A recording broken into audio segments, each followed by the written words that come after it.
Well, guys, I had, I'm gonna go ahead and get started because we're gonna do a replay for you guys from our very first challenge.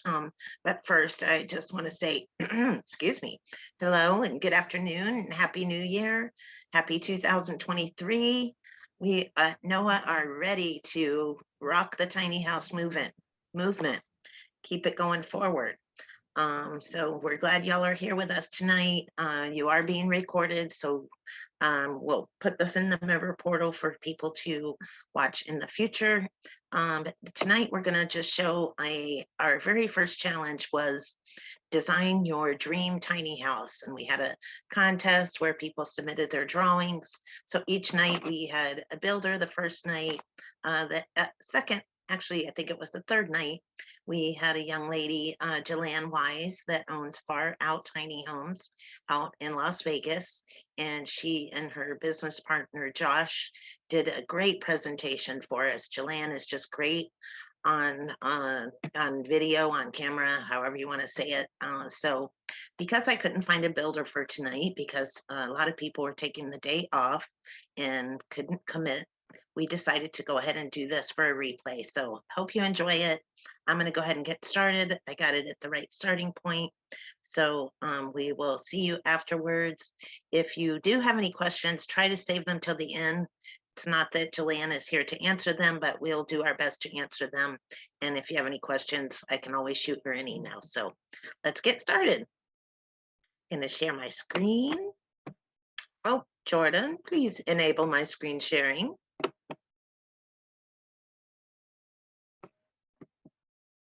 Thank you. And also, we're on our own. We don't have our ferocious, fearless leader, Robin. So we're in charge. We can do what we want. I'm just kidding. All right. So with that, let me move that. hope everybody is doing great today. I'm Jillian. I'm Josh. And we are Far Out Tiny Homes. we we built our first house back in 2017. We started designing tiny homes in 2015. So we've been around for just a little while. And design is one of my favorite parts of the whole process. And probably out there swinging hammers like this one. So we're going to give you guys just some tips and tricks and kind of take you through how we help our clients build their home. So we're a complete custom tiny home company. So we work with our clients one-on-one to really create the space, a tiny home space that will be successful. Yeah, and Jillian said it best, that one-on-one experience is really what we seek to find. We want people who are passionate about this space. It is an extension of yourself. So we build custom homes to make it an extension of yourself. We're not cookie cutter. So not like there's anything wrong with that. Yeah, we dream it together and we build it together. It's a team effort. So that's the best part. Yes. Awesome. So I got her here to keep me in line. Yeah, and vice versa. So I'm going to go ahead and share my screen. So hopefully I do this correctly. And if I don't, so just like bear with me for just a second. Okay, you guys, I think we're good. Can everybody see that? Can I get a thumbs up, or I think we must be good to go. Okay. All right. So yes, we are here. We are the 7-day design challenge. It is April 8th. So as Nancy said, get those tiny home plans submitted and let's go and discuss design. Let's get into it. All right. Oh, technical difficulties. Hold on, guys. And there it goes.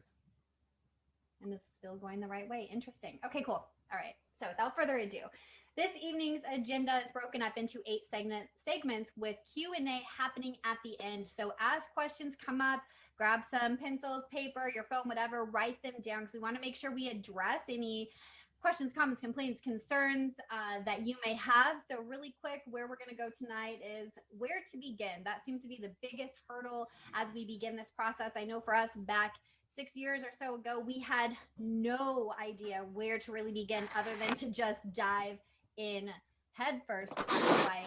And while it worked for us, we definitely have refined the process since. We're going to go through something we call must-haves and negotiables. We're going to move through rectangles and squares and how even rudimentary shapes can really help you define a space.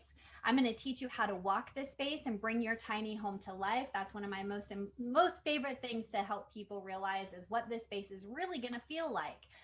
We're going to talk two-faced furniture, so manipulative furniture in the good sense, furniture with multifunction.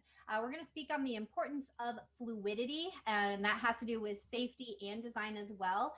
And then we're going to get into efficiency and aesthetic and really how to bring those two together. And then, of course, we're going to wrap up with the question and answer session. So again, who we are, there we are, Jillian and Josh. We own Far Out Tiny Homes. We are a very small company, about 5 team members.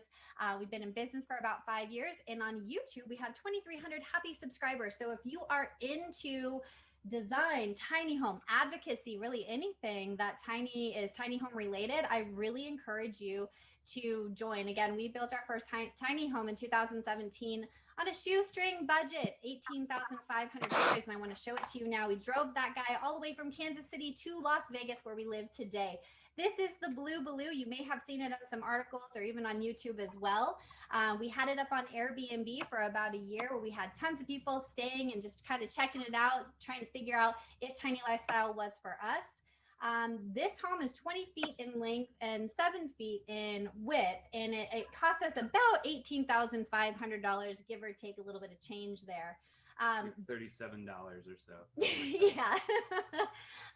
And this was definitely a labor of love. Again, our first tiny home, so we've definitely improved our design efficiency and efficacy, really. So yeah, but the Blue Baloo always be our favorite tiny house, that's for sure. So we're going to get right into it today with where do I begin? How do I begin this process without becoming overwhelmed?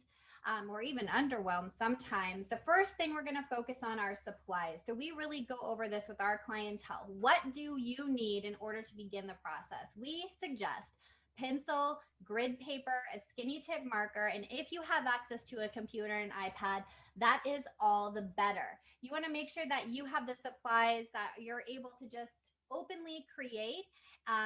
Josh is one of those where he'll just go and grab like a piece of paper and then he'll scribble it down and we'll lose the design. So I definitely suggest, this was old Josh, I definitely suggest having, you know, like a notebook of grid paper so you can see the evolution of your design. And we will talk about the importance of evolution as we continue on through this presentation. I want to touch on subscriptions. So I know the digital world is the wild, wild west, right? And free content is literally king out there. But just because it's free doesn't always mean it is valuable or true. So as you're moving through this process and you're trying to figure out who do I link up with, where am I going to get the best, most efficient, most honest, tried and true information, I will tell you, generally speaking, paid content. A perfect example of this is Tiny House Magazine, Noah. All these are paid content places where you can go and you already know that these are coming from industry. This information is coming from industry professionals. This is very important. That brings me right to, you know, sources of quality information. Again, if you're going to go the free content route because you don't want to put that extra investment into the budget, making sure that you're vetting the information and where it's going and where it's coming from. I know that when we started the endeavor with design and build, we didn't know what was true and what was not. And so we did get led astray here, I will tell you. And we wish that we would have known of other sources that we could have paid for to help us along our way. And really quick, I want to touch on groups. So I'm an admin and moderator for so many Facebook groups. And while I do vet the people that we allow in there, I'm not vetting every single post or the communications and thread under every single post. So if you're seeing people asking questions and giving feedback, there's a lot of these things called armchair experts out there. And they have not necessarily built a tiny home, or they haven't really been able to experience moving through the design process. So just be careful of where you get your information. Josh is going to hop on and speak on software. Or I've actually lived in a tiny home, so speaking on the actual quality of design and quality and function of space as it pertains to you and the aesthetic that you're going for is extremely important. Not to stray too far. So the software, I'm a tech guy when it comes to design. I start with pencil and grid paper as well, though AutoCAD is my favorite source to go to, because if you are going with the city or you're going to anything like that, it's important to have those down dimensioned. Obviously, that is a paid software. Free softwares, we downloaded a trial of SketchUp Pro the first time, and we spent about a month to 3 months. We ended up purchasing the actual subscription after the month because it was so much fun. Jelana and I hung out like on the weekends designing our first tiny home. So that's what we did. You can download the free trial for 30 days and you can continue with that software if you need it. It's like paint on steroids. What about GIMP? GIMP is a Photoshop-esque type software that if you're looking to place photos on and kind of rearrange a space to see what looks good where, or even like an infographic or brainstorming session, you can pop things in there and put your toilet there and everything and what have you. Again, I'm for the paid software because I know the facets of design. I know what makes me efficient. If you're not familiar with these softwares, even the free softwares could be challenging to learn. So pencil and paper, also just keep it to the professionals, and we'll work together to put together a design that is buildable. Mm-hmm. You also want to consider applications. So I like tiny home design, or no, home design 3D. Yeah. It's $5.99. I want to say $5.99. It's super easy to use because this guy is a software guy. I am not. And so when you're going into this tiny home design 3D, it's not only do you get like some build schematics, but you also get like that bird's eye view, and then you can actually walk the space like on your iPad. And you get a library of inventory, which comes with the most paid softwares as well. If you're trying to put a toilet in there, a vanity, a sink, a lot of these softwares have pre-programmed toilets and things like that that you can just pop in to visually see the space. Yeah, it's really awesome. So that wraps it up on software. So now let's speak strategy. So when I say we started our very first tiny home tiny home design in 2015, that is so true, because Josh and I, we had like a vision, but we didn't really have a goal. So we didn't really have actionable items with time, a time frame attached to them. So we took our time in designing our first home, have a nice glass of wine, a nice IPA, a couple nights a week, and then we just get to designing. But I do suggest for you a strategy. Make yourself some goals, accomplish some goals, and make sure that, you say, hey, in 2 weeks time, I want the first draft of my tiny home design complete, so I can move on to the next phase. And of course, it depends on everybody's timeline. But I kind of feel for the majority of us, we want to get in these tiny homes and start living that lifestyle as soon as possible. Oh my gosh, we're here. I'm so excited. Okay, so giveaway time. So if you are multitasking, come back to me. We are doing a giveaway for all you beautiful designers out there. If you are able to subscribe to our YouTube channel and make your subscriptions public, we are going to put you in a raffle for a $10 Amazon gift card. Woohoo!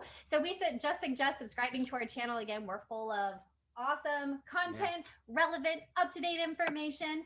That'll get you a pencil and some grid paper for sure. You can get started. Yes, exactly. Awesome. So I'd love to have you become a part of our Far Out fam. But without further ado, let's go on. So this is, in my opinion, the most important aspect of design. And when I am working one-on-one with a client and they are designing their homes, it's much more than just putting a couple lines on grid paper. It is about knowing who you are. So must-haves versus negotiables. The little blurb down here on the left just says every person has items that they cannot live without. So true, right? So whether they are comfort or function related, when designing your tiny home, these components cannot be overlooked. Every inch is accounted for in a properly designed tiny home. By not including storage for your favorite seasonal blankets or deciding to not design around that commonly used dining table, the tiny home journey could prove to be unsuccessful. I am talking, both Josh and myself, we're talking from a place of authenticity as we actually moved through this, and we kind of threw out some of our must-haves, and we still look back on it today and like, man, we really wish we would have put that in the design and budgeted for it in the build. Yeah. So and I just got chills because this is the conundrum of design and where we are in the current housing market is we're talking volumetric square footage here. Most people I want high ceilings so you can feel like you're comfortable in the space, but I want high ceilings so I can put a loft up there and half my clothing for the winter or something. Yeah, exactly. So if you look on the right side of your screen, you're going to see 4 bullet points. So the first 2, this is generally how we introduce the design process to our clientele. We have you look at your life, look at yourself as a person. And for every single person that's going to be living in this tiny house, we suggest moving through this practice with them. These are your what can I not live without items and functions. So these are things that bring you comfort, joy, sentimental items, whatever it is, those things that make you the person that you are today. You want to make sure that you're including these items in your design. And I'm not just talking, storage items, I'm talking function items too. So if you are a person who makes tea, me every morning, like I have to have my teacups, my straw, my tea leaves, and a kettle. I have to be able to create that every single morning so I can be the best Jillian that I can be. And the same is true for every human being. I mean, we're all kind of the same in that respect. We have creature comforts. Cleaning supplies, towels, clothes, list goes on laundry hampers. Where are you going to put your dirts? Yeah, exactly. So I have our clients make this list, and this list really is all about the things that these are my non-negotiables. I have to have these items or these functions in a tiny home. And then number 2, if you'll look, this is the stuff that I could possibly live without. Now I know that I'm going to be living in a tiny home. I already understand it's a minimalistic approach to life, and I have to downsize, right? So these are the items that they bring me joy, but maybe a house free of clutter brings me more joy, right? So we start weighing what's important versus what I can be thankful and get rid of, right? Do you need 3 TVs in your house? Right, exactly. Yeah. So if I get blank stares at this point in my presentation to the clients, it happens. I transition to numbers 3 and 4. And this is a little bit of a different approach. So it's more type A personalities, which I am. And I would say number 1 and number 2, that's for somebody who really knows who they are as a person and where they're going, right? And not to say that people that can't do that don't, but this is a little bit easier to stomach, right? So number 3, everyday functions. Number 4, everyday items. So then I'll say, okay, if 1 and 2 is a little too much to bite off, because I get it, it is, you're going to create a journal for maybe 1 week or 2 weeks. And I want you to just document Monday. This is what I do. I wake up, I take a shower, I brush my teeth, I have my morning coffee next to my window with my cup of tea and my favorite blanket. Okay, cool. So that item list would be my tea leaves, my cup, my straw, my blanket, and then the function would be, I'm going to shower, I'm going to sit by the window. Right, exactly. And so what we start to find are patterns within how you live your life. And what I find most important are we don't want to overlook Saturday and Sunday or whatever your day of rest is either. We want to make sure that we include that in your tiny home design, because what happens on Saturday, you're in your tiny home and you're used to reaching for your favorite library book or whatever it is, your book of all your books, we'll just say, and you don't have that because you didn't include it in the design. What a bummer. Like, you like to crochet when it rains out. We didn't include that in the design. So it's like, I got to clutter up this space or just not have it. It's like, no, let's not approach design like that. Let us include it. This is also something you can do for forward thinking. Where am I going to be in the next 5 to 10 years or however long you want to live in your tiny home? So I would just suggest moving through this. Now, is this a ton of work? Yeah. But for those that do it, they're going to find more success versus the ones that don't. So keep that in your back pocket. This is the part where we discuss rectangles and squares. So these are 2 plans submitted from a client. and from two different clients, right? So the top one is very rudimentary. There's not really a scale, there's no measurements, there's not really a definition of any defined items. And then you can see the bottom one has many measurements. It's very labeled, very detailed, down to the item number of the windows. So you might start out with number one, like you might be, right here, and that's totally fine. Understanding that rectangles and squares and circles are where we all begin generally within the design process. And then this is why that grid paper is so important, because you're going to start here and then you're going to watch that evolution to kick up to, oh my gosh, I just printed out my first, actual set of plans, and maybe you're going to want to include that in that notebook. It's just a cool story to have and something to look back on. So I definitely suggest the more detailed you can get in your design, in your layouts, the better. And the other part of this, I know I'm kind of going on here. The other part of this is the more defined and detailed you can get within your design down to item numbers, that is going to help you with budget. So we want to make sure that we're defining all the square footage of flooring, so we know exactly how much that's going to cost us. We want to know exactly the cabinetry that we're putting in. If we're doing a stackable washer and dryer, what size of windows, so on and so forth. So you can kind of see how all those numbers are aligning within your tiny home budget, and if they are aligning, because that's one of the reasons it took us 2 years for our first tiny home design. We had $15,000 and we're like, oh my gosh, the trailer is $5,000. We have $10,000 to build a house. Like, no, that's not gonna work. We got the trailer for $2,200. Yeah, well, negotiate. It was a used trailer as well. So we had to. Yeah, I'm gonna continue on and just I want to break it down to the rudimentary rectangles and squares. Super simple, and I'm gonna use these two plans as an example. Now you can do it monetarily, you can do it aesthetically, you can do it functionally, what have you, everything. But just think of the trailer as a square and the house as a square. Your trailer is $5,000 to $8,000, your siding's $2,500, your framing lumber is $800, and you keep going on, and then start breaking it down, that big square, into the smaller spaces. In the bottom plan, you have the bedroom. Well, in the bedroom, you're going to have these cabinets. This is going to cost X amount, and the dimension again. That's why we're keeping them to squares.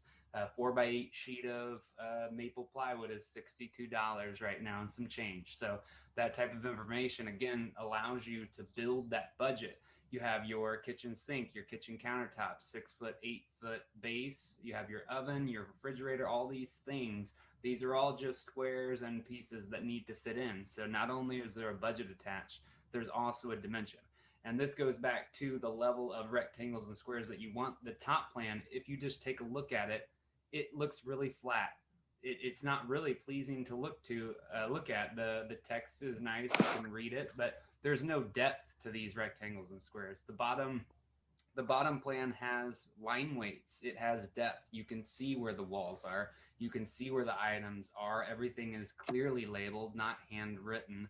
So when you're putting your plan together, it's great to start out at a rudimentary plan like the top, but ultimately we want to get these rectangles and squares to a buildable footprint and plan that is related to your trailer, to your container home, or to whatever rectangle is going to be the overarching square footage of your home. Yeah, very well said. Or square.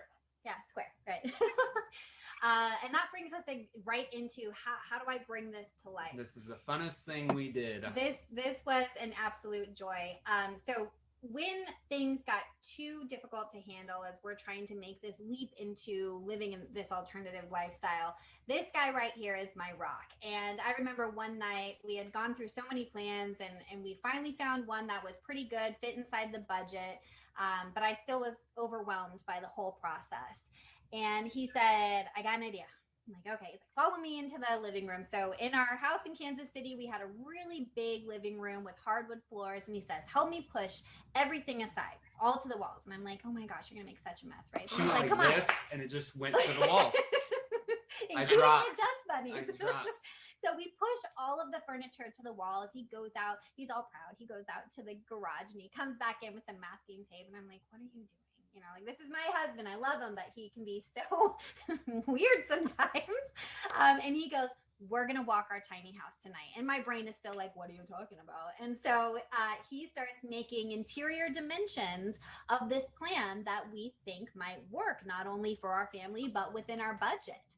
And bless his soul, he taped out all interior dimensions of this tiny home. That dotted line is where the loft overhang is for all you newbies to line weights and everything. Yeah. So he said, come on in, let's walk the space. And the kids are like, what are you doing? Oh my gosh, what is this? Where's the slide? Yeah, come in, get into your house. And so we're like actually filling the space, and we're able to see like, okay, so we are going to have like a fluid, line of space. We are going to be able to, kind of move and function around one another. Or, hey, I really don't like the placement of this. We got to move this in the design. So if you are able to take your rudimentary design or your super awesome design, whatever it is, and you're able to either tape it out. You can use, painter's tape on carpet, masking tape. It's not going to hurt your carpet. You can use that on the floor. Go out to the driveway. Or exactly, you go out to the driveway or in a parking lot if you don't have that kind of space or a park, and you take some chalk and you draw out your interior dimensions and you walk the space. Now, if you were lucky enough to have a living room that could hold a tiny house, then you can do the next step. And the next step is bringing in items that you think you're going to use in your tiny home and actually finding a space. And we did this for our kids and their toys, and we did this for our kitchen.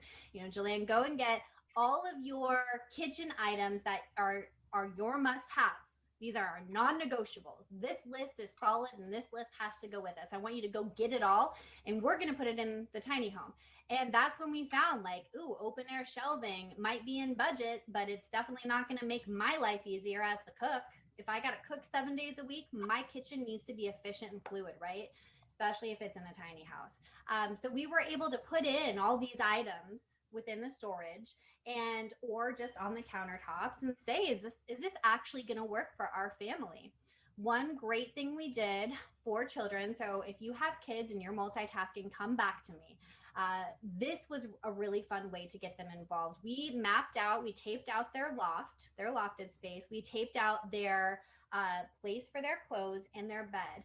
And we said, we want you to go pick out your favorite toys and bring them into this space. And they did. And our kids were pretty young at that time. So they're like, oh my gosh, like it was cool to hang out with mom and dad still, right? So they go and they bring like 50 toys, and they start in their brains. You can see it start to work, that they're starting to understand, oh my gosh, if I have all these toys in here, where am I going to sleep? Where am I going to put my books and my art stuff? And so they ended up under their beds. So, well, no, it didn't.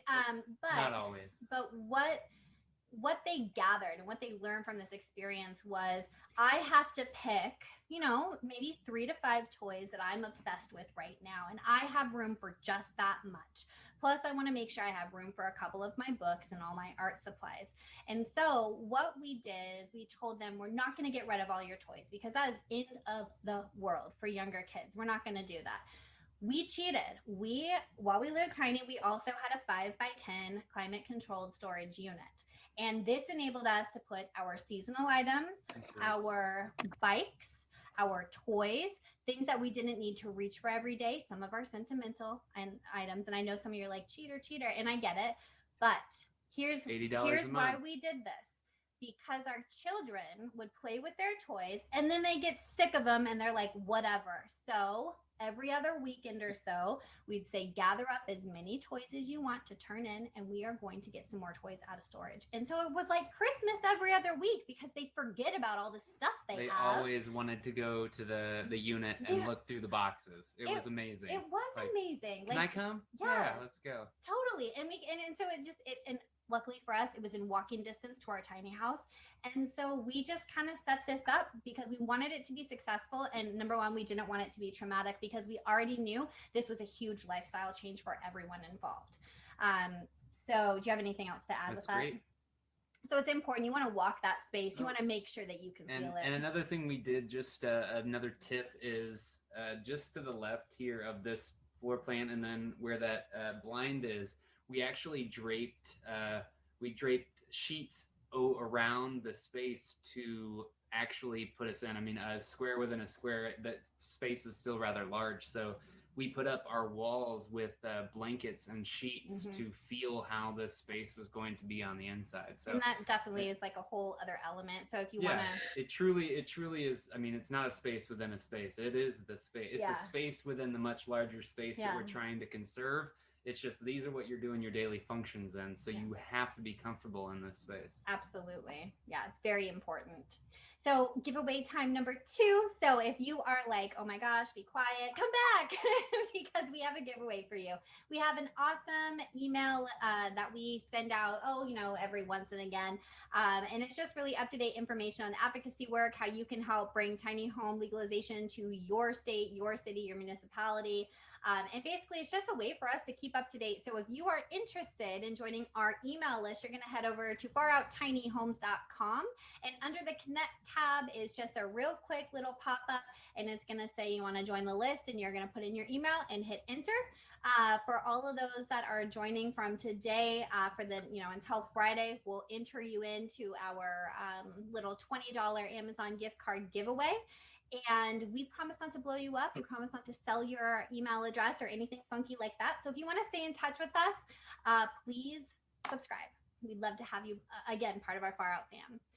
So we're coming to the end. Stay with me. You're doing great. Hang in there. We're talking two-faced furniture. And it's like, what does that even mean? It's conversion furniture, right? So front and center, you see the set of Tanzu stairs, and it's like if you're going to have a staircase in your tiny home, it has to be multifunction. It can't just take up all that space. You can see all that storage that this tiny home dweller has access to now. And that as you design your tiny home, you're going to want to start to incorporate clever pieces of storage and clever multifunction pieces of furniture.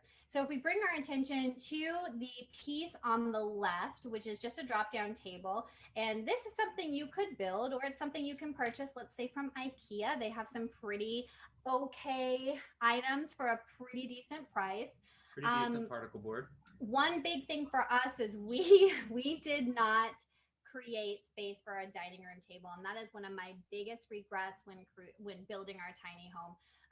We just had to make some last minute decisions and it just didn't work out, and that was something that we used every single day, multiple times a day. So I would suggest for you, if you love a dining room table, but again, you don't want it to take up all the space because you don't use it 24/7, this drop down item is awesome. I would definitely suggest that the storage space underneath is someplace where you would store items that you're not necessarily going to need to access when the table is down. So extra blankets, extra shoes, things like that. So as you start to say, okay, here are my creature comforts again, my seasonal blankets that I love. Maybe I don't need to access those all the time. So I'm going, and I don't want to put them in storage because I want to be a cheater like Jillian and Josh. I'm going to put them in this little, funky little storage compartment, and then it's multifunction, right?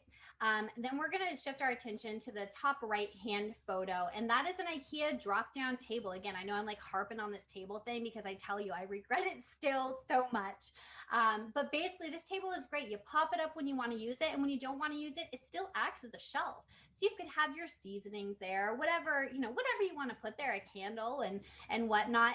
And they have defined homes. So you'll find that as you begin the design and you start to work in this conversion furniture, that you start to define spaces and you start to say, this exact item goes in this exact place and this is where its home will be. And that is so very important. Yeah. So again, we're going back to lists 1, 2, 3, and 4, and why that is such an important thing to move through. You need to be able to know who you are, what you're going to need, what's negotiable, and go on it from there. And then lastly, and I know you have something to say, lastly, we're looking at different modes of storage. So built-ins aren't always in everybody's budget.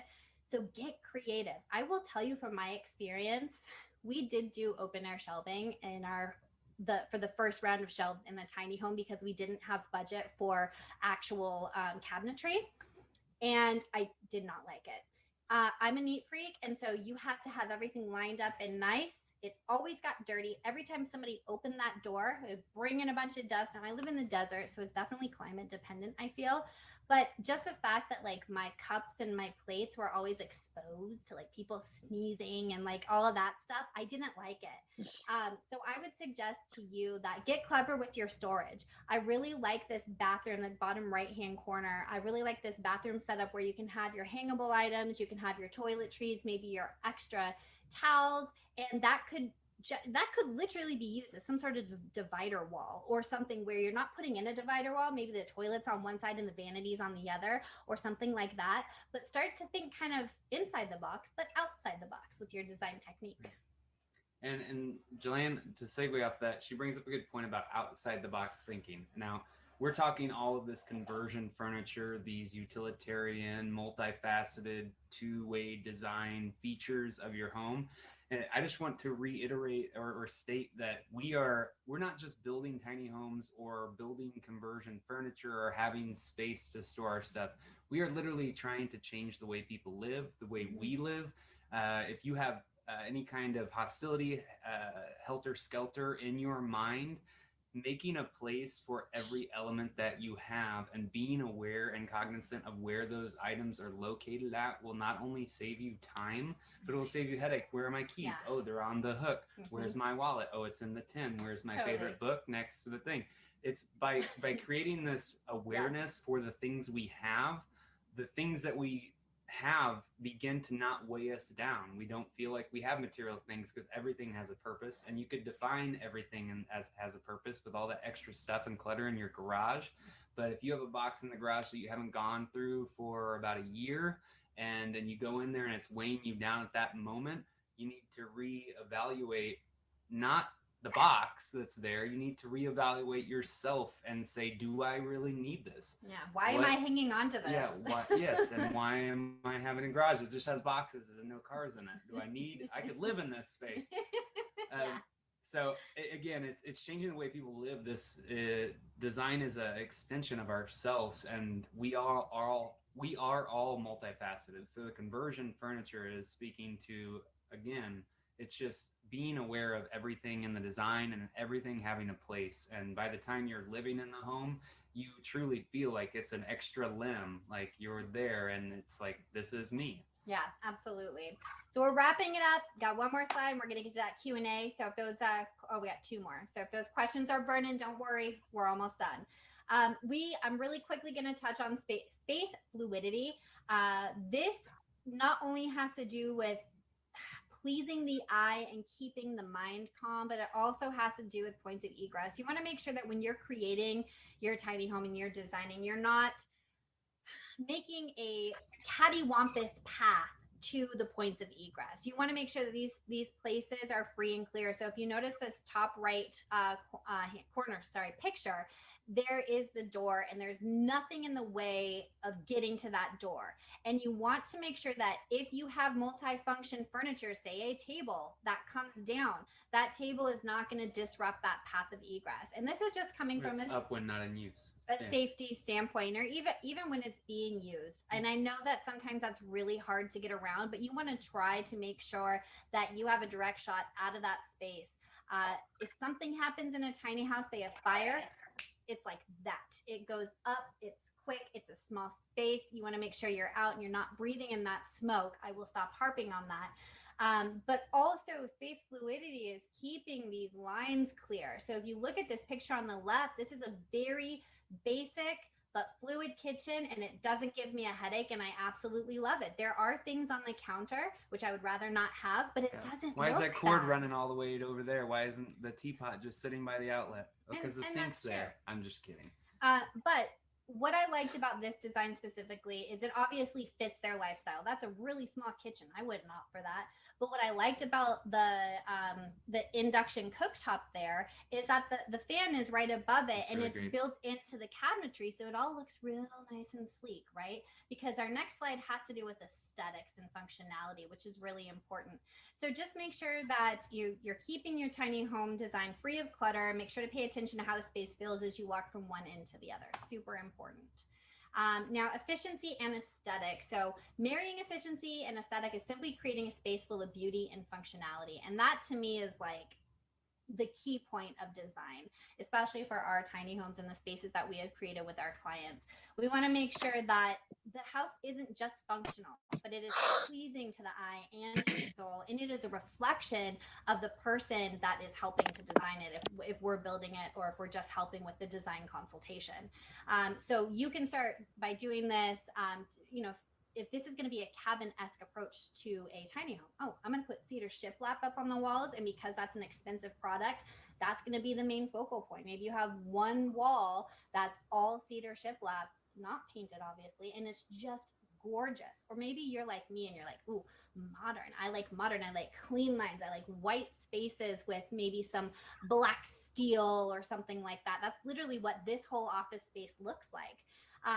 You're going to start to find color palettes that are pleasing to the eye, functional furniture that not only are multifunction, but are aesthetically pleasing. And so once you really have that marriage of efficiency and aesthetic, then your tiny home is going to be fire. I can promise you that. Yeah, and efficiency and aesthetic, again, I'm going to harp on this. It has a direct reflection and impact on the person that you are. Julianne and I, we like things relatively clean, and yes, it is easy to clean a tiny house because it is smaller, but it also has greater ramifications, at least mentally, or with children or dogs like we had. We were 6 creatures inside a tiny home. A wrapper on the ground mentally can seem like a huge mess, you know. You're like, pick that wrapper up, I'm tripping over it.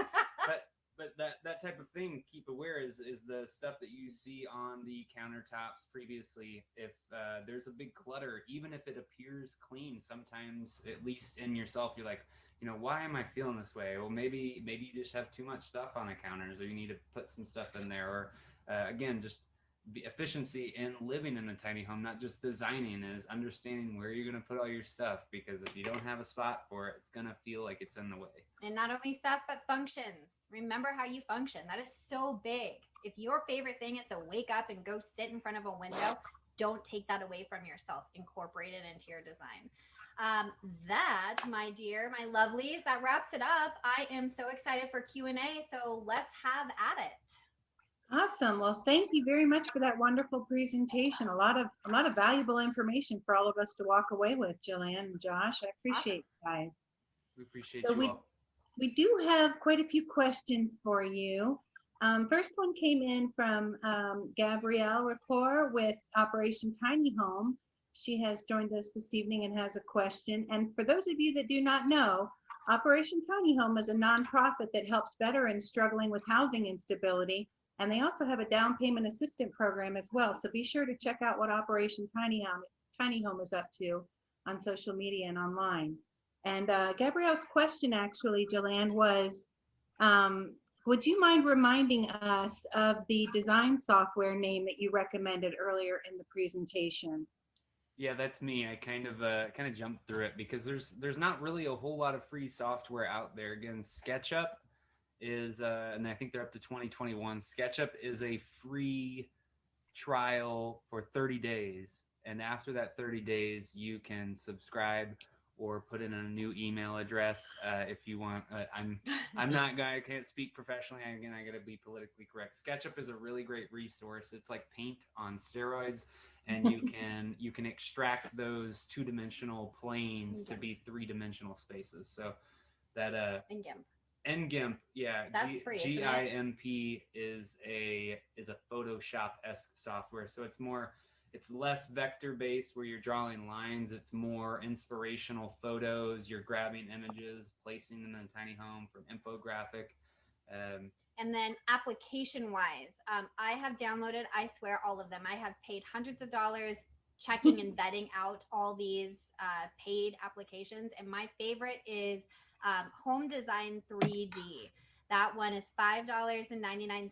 So if you are not looking to make the investment into software, or honestly, that's a huge learning curve and you just aren't into it, this is another route for you to go. And it will help you. It definitely will. That's literally what I do when I'm talking to a client and I'm trying to like visually see what they're trying to say, and then I can shoot them that really quick like file, and they can say, oh yeah, or oh no, that's way off.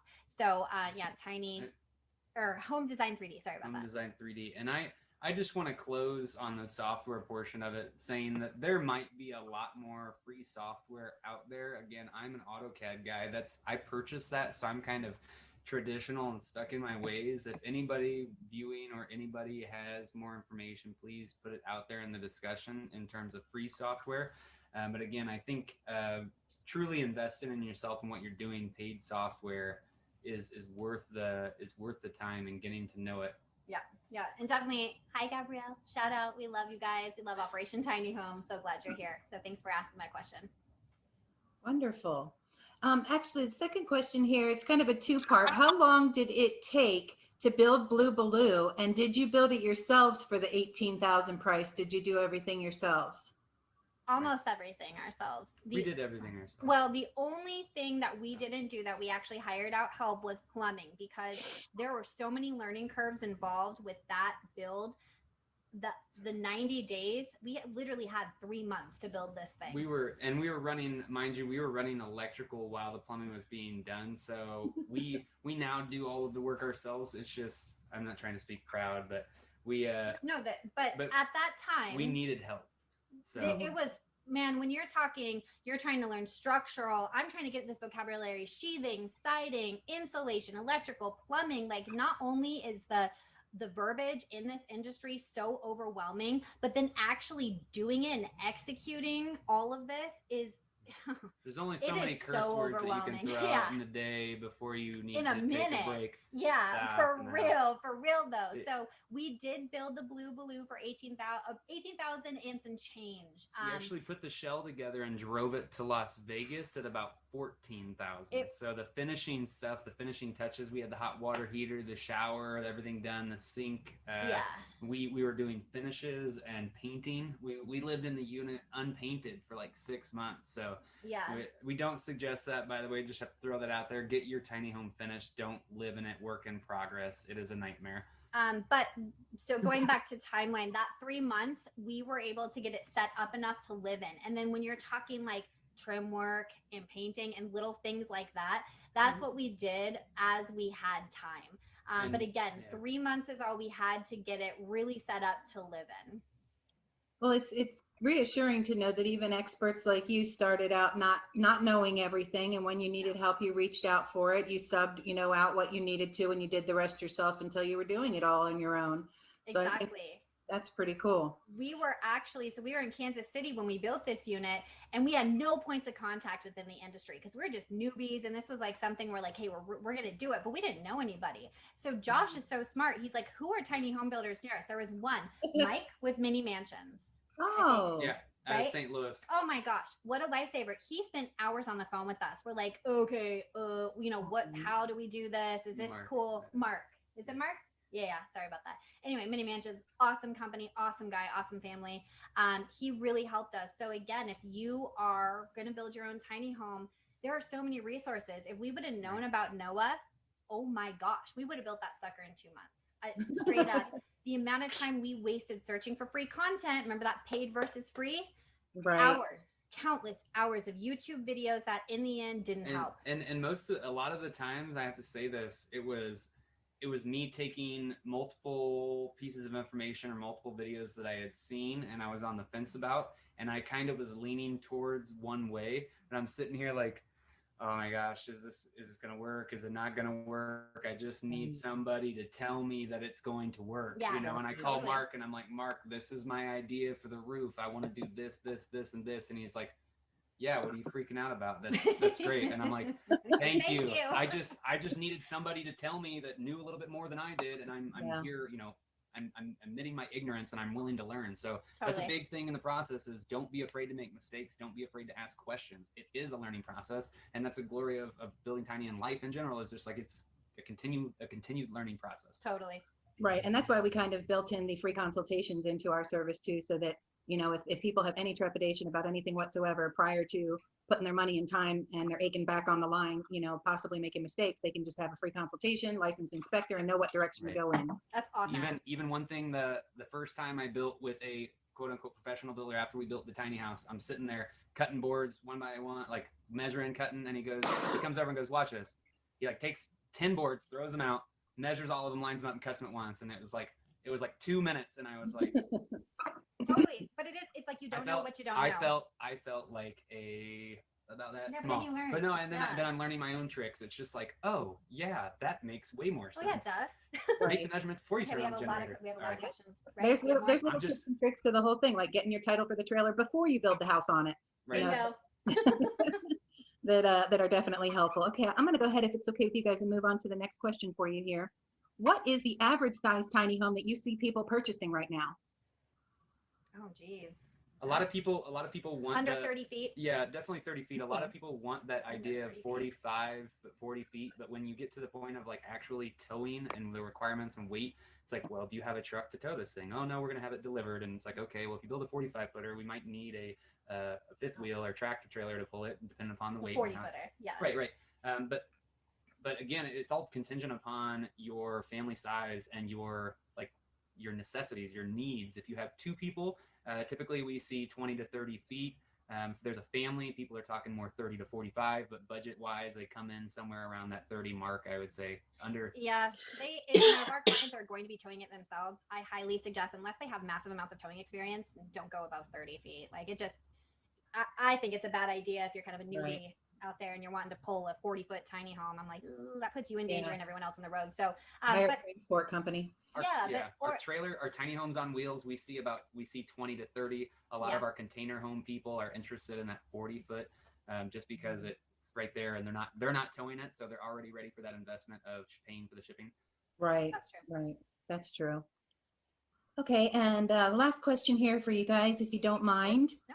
Is a handicap tiny house even possible? An ADA, a handicap accessible tiny house even possible? An ADA compliant tiny home? Yes, universal design. Absolutely. You definitely can do that. I think it's going to be a lot of research on, everyone's part, not just the builder, but the designer as well. But I do feel that is something that's definitely attainable. One of our markets are the elderly and the retirees that are wanting a smaller footprint home. They don't want a lot to take care of, but that, They're living on as we retirement age, and that comes with challenges. And they want to make sure like, hey, my husband has a wheelchair. He needs to be able to get around in this space. Is this absolutely possible? And I think with the right team and the right advice and guidance, anything within the tiny home world is possible. It just might take a little bit more research than say a general tiny home design. And it's also contingent upon your budget and requirements. If you're severely handicapped and you have really specific sets of requirements, a tiny home on wheels or a trailer 8.5 feet wide might not be advisable. We can fit the ADA 3.0 doors and hallways and make it all custom to have that 8.5 foot dimension towable and function as a ADA like unit. But in that regard, the custom outweighs maybe going 10 feet. You do have to have an oversized load trailer, but if you're not looking to tow it, you pay for that and you're going to be at your destination. Yep. That the extra 1.5 foot is a substantial amount of space when it comes to a tiny home. So Yep. you don't have to think and stay confined to that 8.5 foot dimension. But if you are and you're like, well, I want it to be roadworthy, I'm not going to tow it, but let's say my son is, or whatever, and you want to keep it 8.5, and then the budget only allows for 20. I mean, omitting spaces is another way to go about it. It's like maybe you consider just having first floor, bedroom, kitchen, bathroom, because working within universal design, you need more space. You need a full, generally speaking, roll-in shower. You need to be able to fully turn around and have those accessibility bars near you at all times, especially in the bathroom. So let's say you omit a living room instead, and you just kind of have an open space bedroom that's kind of shared with the entirety of the house. Now, obviously, that's going to be much easier for like a couple or a single person versus a family. But man, with the right people behind you, you can do anything. So, and we'd be glad to help anybody that has questions about that. That's very encouraging. Anything's possible with tiny houses, guys. Yeah. Well, a big thank you this evening to Jillian and Josh for sharing.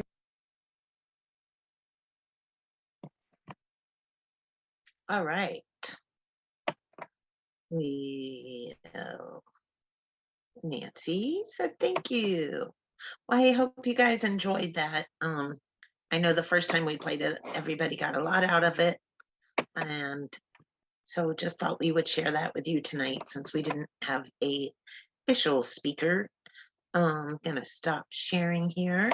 Does anybody have any questions, comments? anything before we let you guys go this evening? We, tomorrow night, we will have Bill Taha. He is an engineer.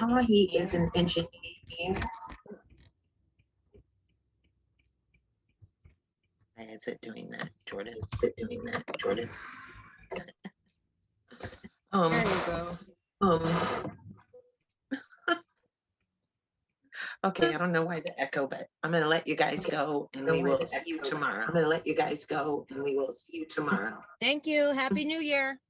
Happy New Year. Thank you so much.